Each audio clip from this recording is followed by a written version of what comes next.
فيروس كورونا انتشر في العالم كله. يا ترى تأثير ده على الاقتصاد هيكون ايه؟ وكمان على العقار هيكون ايه؟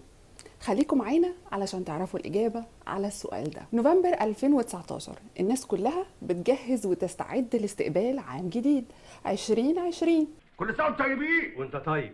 بدأت تظهر حالات إصابة في مدينة ووهان في الصين، واللي بدأت على نطاق محدد بس سريع خلت الحكومة تتدخل. وبدأت الحكومة الصينية في يناير 2020 إن هي تاخد إجراءات متصاعدة، وصلت لحد إن هم عزلوا المدينة كلها. عزل المدينة كان هو الإشارة الأولى إن في حاجة هتحصل، وابتدى الخبر ينتشر على مستوى العالم، بس محدش اهتم احنا فين والصين فين. وكل يوم كان بيعدي كانت الحالات بتزيد يوم بعد يوم، وامريكا واوروبا حاسين ان الخطر لسه بعيد، احنا فين والصين فين، لغايه ما ابتدى عدد الوفيات يزيد، وابتدى معاها القلق يزيد في كل العالم، والناس ابتدت تهتم، وبعض الدول قفلت كل الرحلات اللي جايه من الصين. والصين ابتدت تطلب المساعدات الطبيه لدرجه ان هم قرروا يبنوا مستشفى لاستقبال الحالات دي في 10 أيام، وبنوها. يا دي النيل قروا بقى على العالم.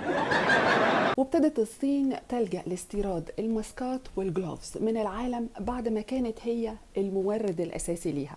يا ترى ده معناه ايه؟ بدأت المؤشرات الاقتصادية للصين تنزل، وكمان معدلات النمو السنوية توقعاتها تقل. وهنا كانت تاني رسالة ان العالم على ابواب مشكلة كبيرة، وابتدت حالات الإصابة تزيد، وتزيد معاها حالات الهلع عند الناس. لغاية نص فبراير بدأت البورصة الأمريكية تظهر نتائج مؤشر داو جونز للأسهم الصناعية، وهو المؤشر الأشهر على مستوى العالم، واللي نزل من 29500 نقطة ل 19000 نقطة، يعني تقريبا 35% في شهر واحد. وده كان نتيجة لحجم الخوف والقلق اللي الناس كانت حاسة بيه، وما زالت لغاية دلوقتي. وابتدت أسعار الأسهم تنهار، يعني مثلا الفيسبوك كان ب 225 دولار بقى ب 150 دولار، شركة أبل كانت ب 327 دولار وصلت ل 240. واكيد كان اكبر المتضررين قطاع البترول وكمان الطيران، يعني مثلا شركه يونايتد ايرلاينز كان ب 82 دولار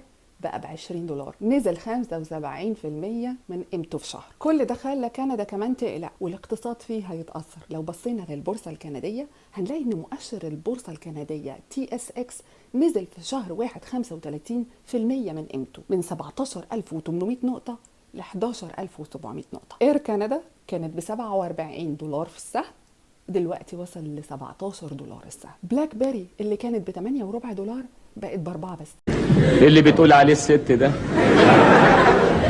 ما تقولوا لنا حاجة يا جدعان، اي كلمتين بس هو على طول، يعني اخوكم مزنوق.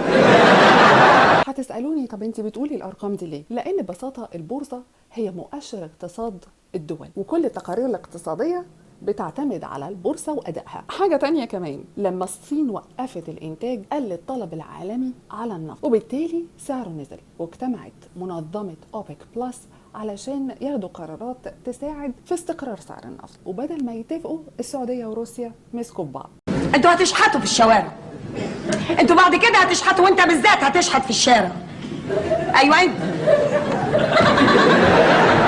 ونزل معاها سعر النفط من 60 دولار للبرميل ل 25 دولار، وده خلى سعر البنزين يقل. واكيد حضراتكم شايفين في كندا سعر البنزين النهارده وصل تقريبا ل 70 سنت، وده بالتاكيد هيأثر على صناعه وقطاع البترول في كندا. احنا عندنا مشكله في الاقتصاد في كندا، وده اللي خلى الحكومه تاخد كل الاجراءات الاحتياطيه علشان تدعم الاقتصاد الكندي، وضخت 82 مليار دولار في خطه اعلنوا عنها، خطه دعم عاجله للمواطنين.